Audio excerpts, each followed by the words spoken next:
Welcome to our show, Her Majesty Queen Elizabeth II, a life of exceptional service, leadership and devotion, Part 2 of 3.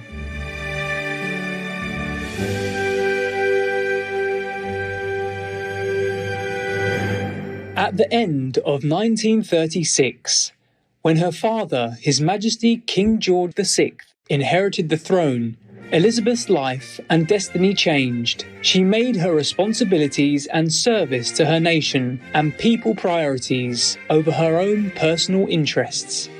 Due to King George VI's declining health, Princess Elizabeth increased her role as the heiress presumptive and often shared the royal responsibilities by stepping in for the king at public engagements. Between 1951 and early 1952, Elizabeth and Prince Philip visited Canada, the US representing the king.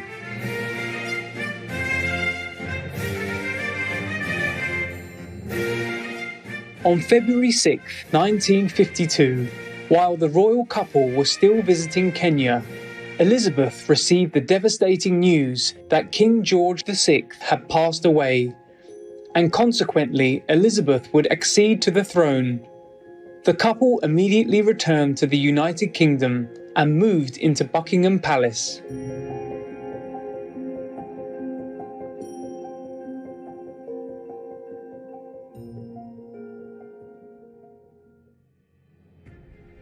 Queen Elizabeth's coronation took place at Westminster Abbey on June 2, 1953.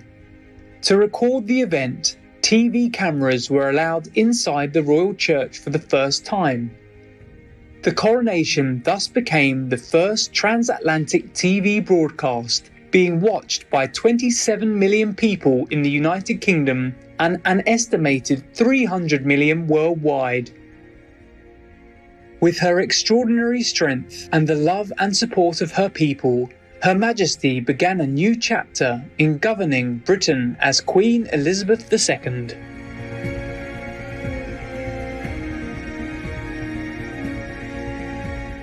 On November 24, 1953, the young Queen and her husband, the Duke of Edinburgh, embarked on their first Commonwealth tour, which lasted 7 months. Over her 70-year reign, the Queen visited 117 countries, including all 56 Commonwealth nations, and became the most widely travelled state leader in the world.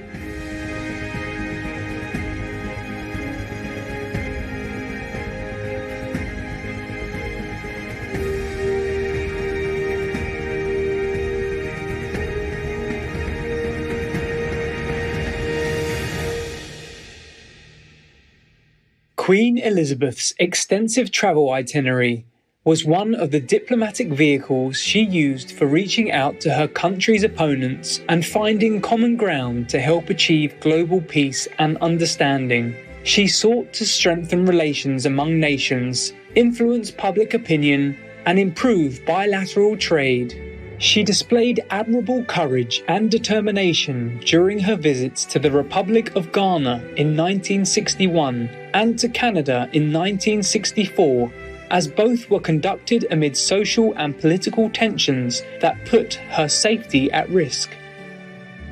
Many of Her Majesty's engagements and thoughtful gestures conveyed powerful symbolism to reconcile past conflicts and to start the healing process towards lasting peace.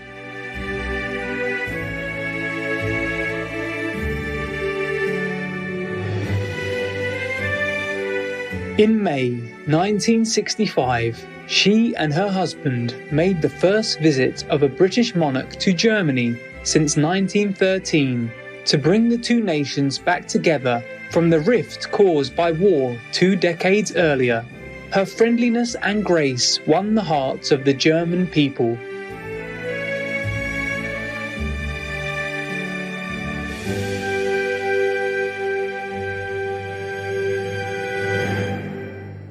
The Queen's trip to the former Yugoslavia in 1972 was the first visit of a British monarch to a communist country, and the Yugoslavs gave her a cheerful, hearty welcome.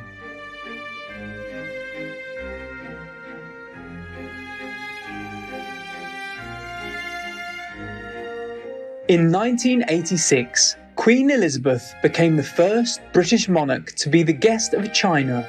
Her visit promoted the peaceful process of returning Hong Kong to China in 1997 after the expiration of a 99-year lease. Her diplomatic efforts deepened understanding of bilateral culture and history and strengthened relations between Great Britain and China.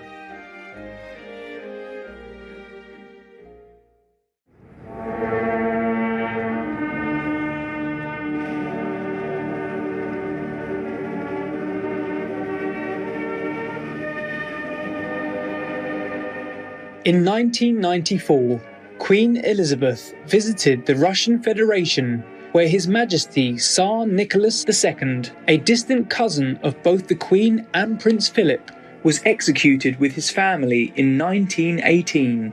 The visit softened the antagonism between the West and Russia and quietly helped to promote peace and stability in the world. Another significant diplomatic endeavour was the Queen's state visit to the Republic of Ireland in May 2011, when she became the first British monarch to visit Ireland since the country gained its independence nearly a century earlier. The trip was arranged to applaud the success of the Northern Ireland peace process.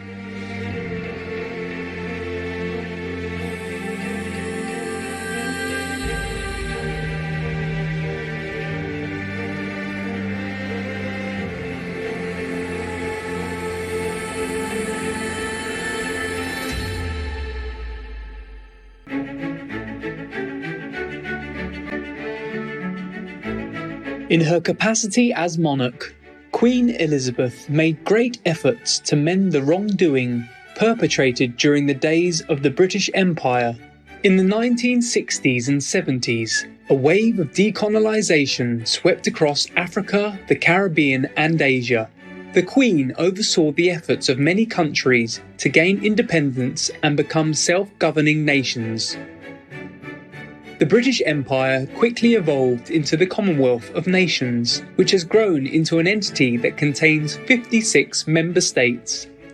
In 1995, on the invitation of His Excellency Nelson Mandela, the first black president of South Africa, the Queen made a state visit and awarded Mr. Mandela with the prestigious British Order of Merit, showing her wholehearted support of his noble endeavour in promoting racial reconciliation, democracy and social justice.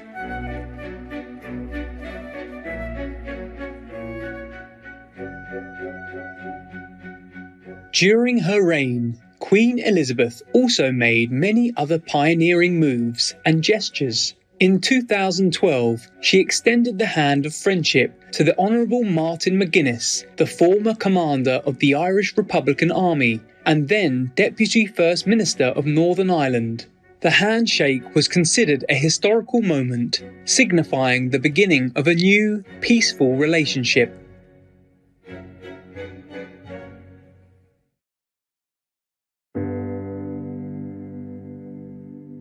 Shortly after the 9/11 tragedy in the US, she made her first visit to a British mosque in the small industrial town of Scunthorpe. Thus, it's not surprising that upon hearing the sad news of her passing, the British Muslim community found many ways to mourn and honour the late Queen, saying that they are forever grateful to her for her support of their community. In step with a rapidly changing global society, Queen Elizabeth actively adapted her monarchy to the times. For example, according to a public statement by the Right Honourable Lord Williams of Mostyn, Her Majesty had no objection to government's view that in determining the line of succession to the throne, daughters and sons should be treated in the same way.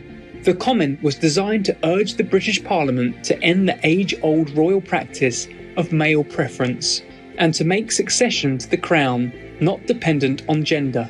She, the titular head of the Church of England, also modified her view on divorce and remarriage. Starting in 1961, the Queen generously made the Royal Collection, the world's largest private art collection, accessible to the public.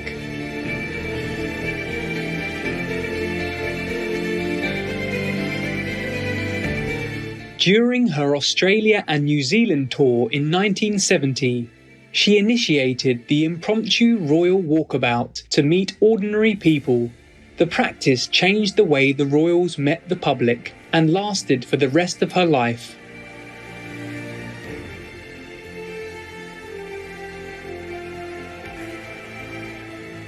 Also, in November 1992, steering away from royal tradition, Queen Elizabeth announced via her Prime Minister, His Excellency Sir John Major, that she and other members of the royal family had volunteered to pay taxes on their private income.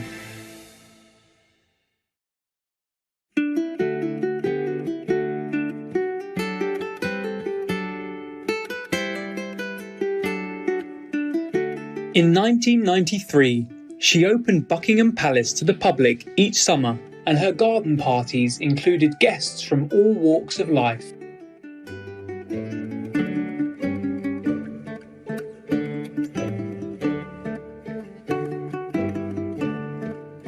Queen Elizabeth broadcast her initial royal Christmas message in 1957, representing the first television appearance of a British monarch. Today, things are very different. I cannot lead you into battle. I do not give you laws or administer justice. But I can do something else. I can give you my heart and my devotion to these old islands and to all the peoples of our brotherhood of nations.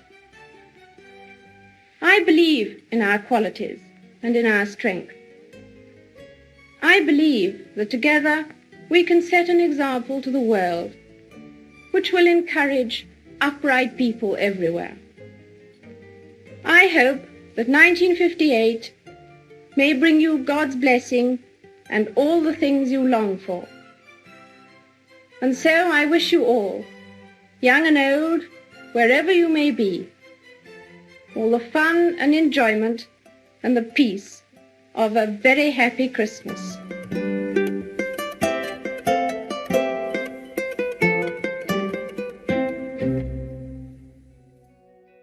The Queen was open to the royal family's private life being filmed, and even granted the BBC access to many hours of homemade private footage recorded by her parents, and her husband. In line with fast-developing technology and ever-evolving social media platforms, the royal household launched its own website in 1997 and its YouTube channel in 2007, followed by a Twitter account in 2009 and Facebook and Flickr accounts the following year.